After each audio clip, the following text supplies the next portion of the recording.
So I have all of your responses in here. So let's just take a look, shall we? Okay. Let's start it. So the first thing that was said was age gaps. I hate that, okay? Because why are you a grown man? This was said in the response. Why are you a grown man crushing on an 18, 17-year-old? That's kind of gross. That's kind of gross. That's really weird. That's really odd. And you should go to jail. You should go to jail. And I hate it. I hate it in contemporary. I hate it in dystopian. I hate it in fantasy. And in fantasy, they'll be like, well, the guy's a fae. Well, yes, he is a fae. But that doesn't cancel out the fact that he's also 1,000 freaking years old, and our female main character just turned 17. Like, guys, just because you can doesn't mean you should. And that is the moral of the story. If you don't learn anything else from this video, that is the moral of the story. Just because you can doesn't mean you should, okay? Also, you guys like my hair? I got it done. I didn't cut it, guys. It's just curled very tightly. So, anyways, let's get back on track. Age gaps is a no. If I saw that in a book, that's why I like The Cruel Prince, because even though Cardan was a fae, Holly Black did not make that man 1,000 years old. Okay, Cardan was probably like 19, 20, and that's my default. Like, my default for a lot of male main characters is like 19 to 21 years old, unless stated like specifically, like otherwise, you know what I mean? Anyways, nicknames that start with little. The only exception I have for this is Jax Apollos from Once Upon a Broken Heart. That is the only exception. Anything else is weird, okay? And it needs to make sense, I feel like, because there are more exceptions to this rule. Nicknames that start with little. There are exceptions to this ick, as long as it's done correctly. Like, Little Fox was really cute. You know, I have to get used to that one because I'm like, little, I've never heard that before. Little Fox. Little Flame, I don't know if that's like in a novel or anything, but that's cute, okay? Little Mouse, I know that nickname's used in Haunting Adeline, a book that you will never catch me reading, by the way. Never, ever, ever, ever, ever, ever, ever. If I'm reading it, it's not me. If I'm reading it, that's AI, okay? Blame it on AI, because I tried, never again, okay? Nicknames that start with little, it just feels very belittling if it doesn't have a meaning or like a reason why. Because, you know, Little Fox made sense because her last name was Lily Fox, right? And then the whole Archer plot or whatever. Little Mouse, no, cringe, ick, makes me want to vomit. Okay, next, brooding male main characters that are mean to everyone but her, also her. I hate this so much. Oh my gosh, when the male characters are mean, that are just plain rude and have absolutely no reason as to why they're an a-hole to everybody they encounter. Okay, so if your male main character is literally just an a-hole, like, it's like literally like mean to everybody, that's not attractive. It's like, why are we celebrating being an a-hole? As a man, especially. To girls too, but especially as a man. Why are us as women being like, yay, that's my man? No, it's not, okay? He hates you too.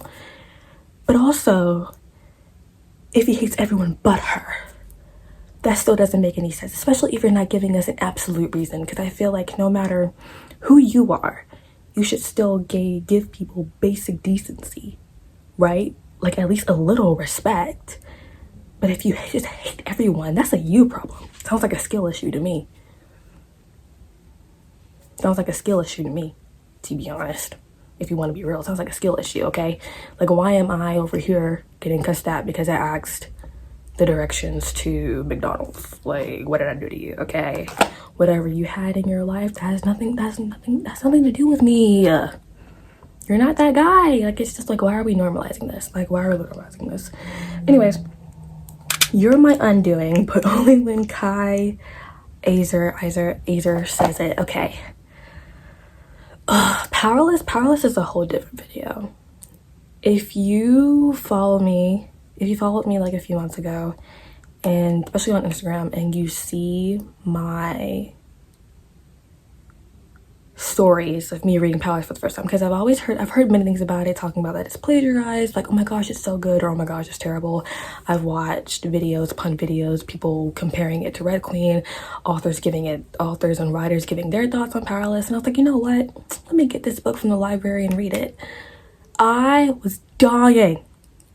I was irritated every single chapter, and it's like, Powerless within itself, Powerless would be a really good book if it wasn't so trash. Like, it's not trash, but it's like, I see the concept that Lauren was trying to convey. That's why I'm not giving it a 0-star rating, okay? Give it a 2.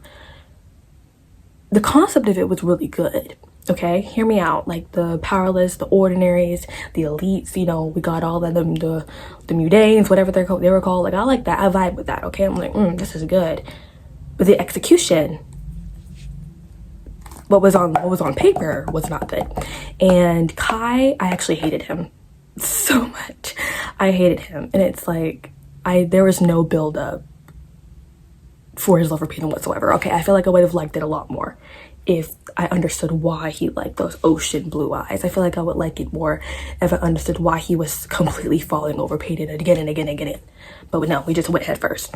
But for You're On My Own Doing, yeah, that was kind of it for me. He was like, when Peyton was like, I will be your undoing prince, and he's like, I'm looking forward to it. I'm looking forward to it. And I was like, what are we doing right now, by the way? Like, I don't care. Am I supposed to think this is hot? No, I don't. Next, because no. And it's like, I feel like, and also didn't like it when he called Blair the B word. You know, I just feel like that whole thing was like a big red flag for me. But anyways, You're My Own Doing, yeah. Kai, I like Kit more than Kai, okay? Like, let's be real. Kit was probably the most likable character out of all of Powerless, but this is no hate to Powerless fans. I love y'all. Y'all are great. Y'all like pretty much like the same vibe as I do, okay? We love the fantasy, we love the sword fights, we love the banter, we love all of it. I just didn't like Powerless. And even my video, one of the most videos that I've gotten, like the video that people have engaged with a lot is when I'm expressing a little bit of what I've seen in Powerless, and it's me going like, oh my gosh. Yeah, that's technically it. Anyways, normalizing bad things is another one that was said in the responses, and I definitely agree. That's a really big turnoff for me, because why are we normalizing sexual assault? Why are we normalizing rape? Why are we normalizing abuse? Why are we normalizing bullying? Who said that? Why are we normalizing racism? It's not adding up. Why? Why are we romanticizing these things, okay?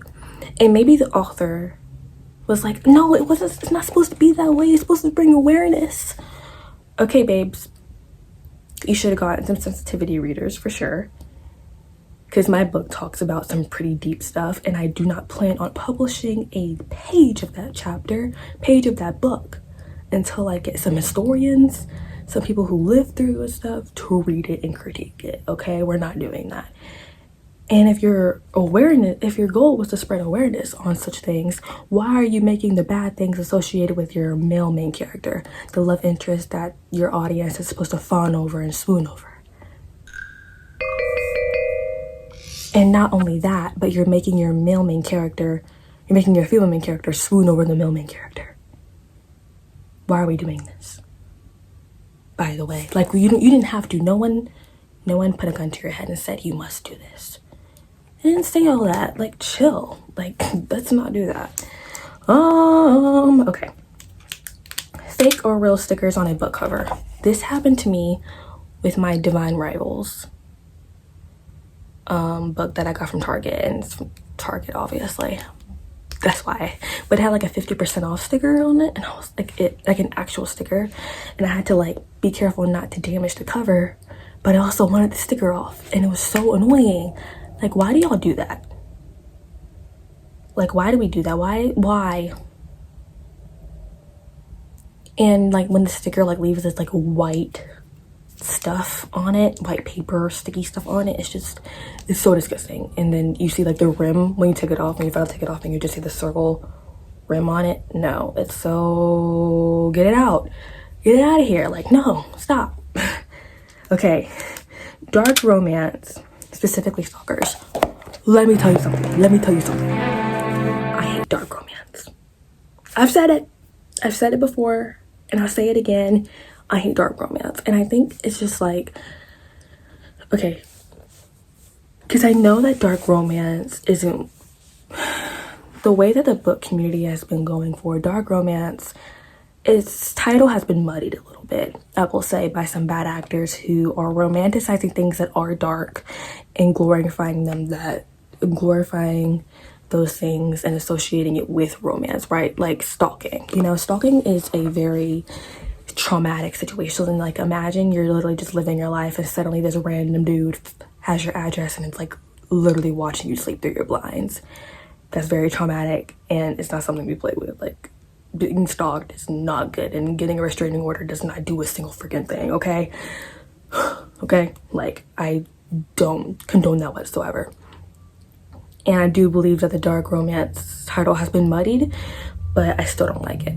Because, I don't know, just like something like romance and love to me feels so sacred, where like if it's dark, then is it even love anymore? And I guess maybe you can associate with some gothic stories where it's like, okay, this is dark, this is love. Okay, you can do that, you know, when the love isn't being associated with dark things, but maybe the genre itself is dark. Like, imagine if Edgar Allan Poe wrote a love story. No doubt that it would be dark romance, right?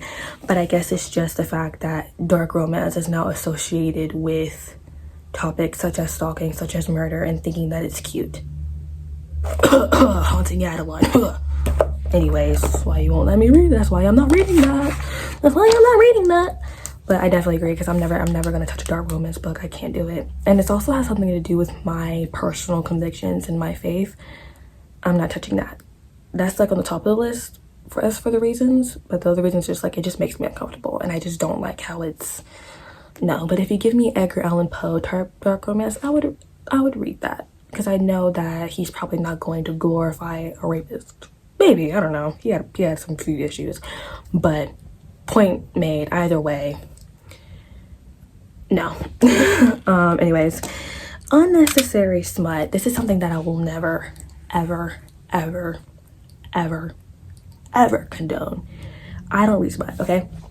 At least I try not to, right? So then I'm reading a fantasy book and it has it in it, I won't immediately DNF it, right? Because, you know, like The Cruel Prince, it definitely got a little bit more as it exceeded, and definitely Shatter Me. I've read the whole Shatter Me series. I've read the novellas. I've read Believe Me. That book was something else. I've read Ignite Me. I read that chapter. I've read Once Upon a Heart. Okay, I'm back. I had some really big storage issues to the point where like the video was gonna be like completely wiped out. But anyways, let's continue on. So what we were on, unnecessary smut, hate it, dislike it. Next, trope selling the book. And okay, I hate this too, because we never really know what it's actually about. Someone's like, oh wait, what's the book about? Oh, it's an enemies to lovers. What does that mean? What does that mean? And I think it also is very misleading, because The Cruel Prince, look at The Cruel Prince. A lot of the fans, and I'm a fan of The Cruel Prince, I love it. It was sold as like an enemies to lovers, but it wasn't. I don't think it was marketed that way by the author, but a lot of readers were marketing or basically posting about this book as an enemies to lovers. And when people are actually reading the book and paying attention, it's not an enemies to lovers. It's a political rivalry at best. And I feel like if we really took the time to actually read the books and are very intentional with how we market said books, I think the better term for a lot of these recent releases would be rivals. Because sometimes enemies doesn't have to like rivals. Like, I feel like it would much better be suited as a rivalry than in enemies when it comes to thinking about all these other books. Like, I think Powerless is more so the rivals to lovers. Like, yes, they're enemies in like a political sense, but in the way they interact with each other, they do not interact with each other as enemies. They interact with each other as rivals. And I feel like that would be a much better term with all these modern fantasy romantasy releases. Rivals to lovers is a better way to describe it than enemies to lovers, because enemies means you actually hate each other, right? And there is a deep reason why, and it's going to take more than a sword to the neck, a dagger to the neck, a dagger to the throat, if you will, to undo that. Okay, it's going to take a little bit more than that. Let's see, what's next?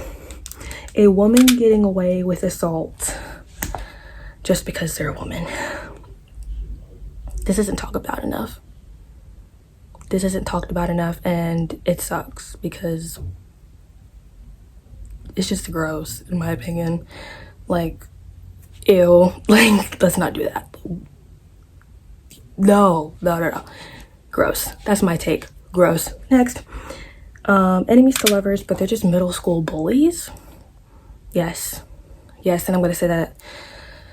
Yeah, because they're literally just mocking each other. They're literally just bantering. They're literally just arguing with each other, but there's no underlying reason as to why they hate each other. There's no reason. And it's just banter. It's just arguing like middle schoolers. It's like, like, what are we doing? Like, guys, this is not enemies to lovers. I'm witnessing an argument. And apparently they're supposed to be really mature characters that I'm reading right now, but they're not. Okay? But they're not. I hate that.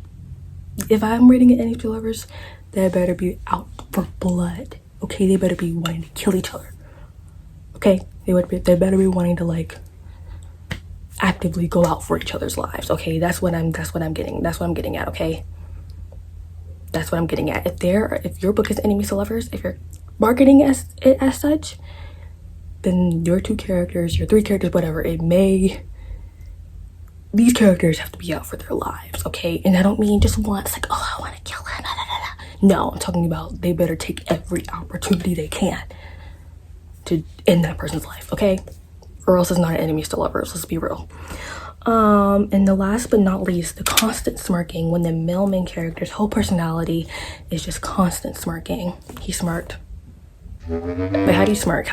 Is it like I can't even, because it's not a regular smile. It's like a wait, how do you smirk? Okay, sorry. What was that? Ew, what was that? Sorry. Anyways, the constant smirking. Yeah, he smirked. He grinned. What am I doing right now? Anyways, but yeah, that is it for today's video. I have many more book icks. Actually, wait, that is not it for today's video. Slow roll.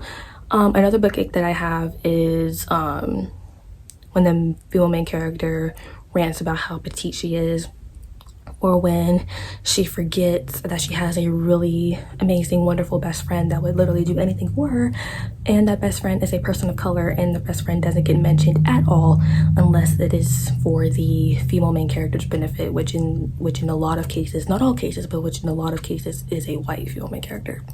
That's all I gotta say, because like, why are you all of a sudden thinking about your best friend when you need her, when you have forgotten about her for like the entire book? You're now like, wait, oh my gosh, I have a best friend.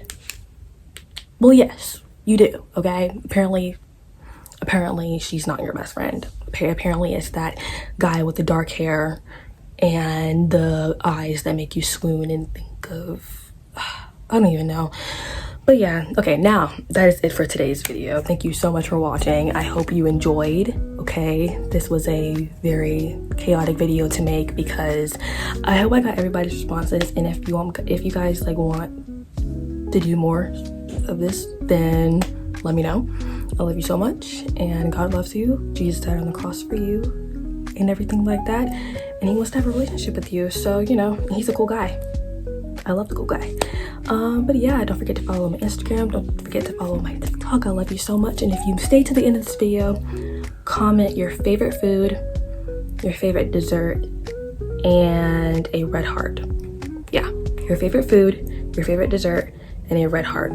and what's your biggest book egg? Yeah, so four things. Your favorite food, your favorite dessert, a red heart, and what's like the biggest book egg that you have. Okay, I love you so much. Take care.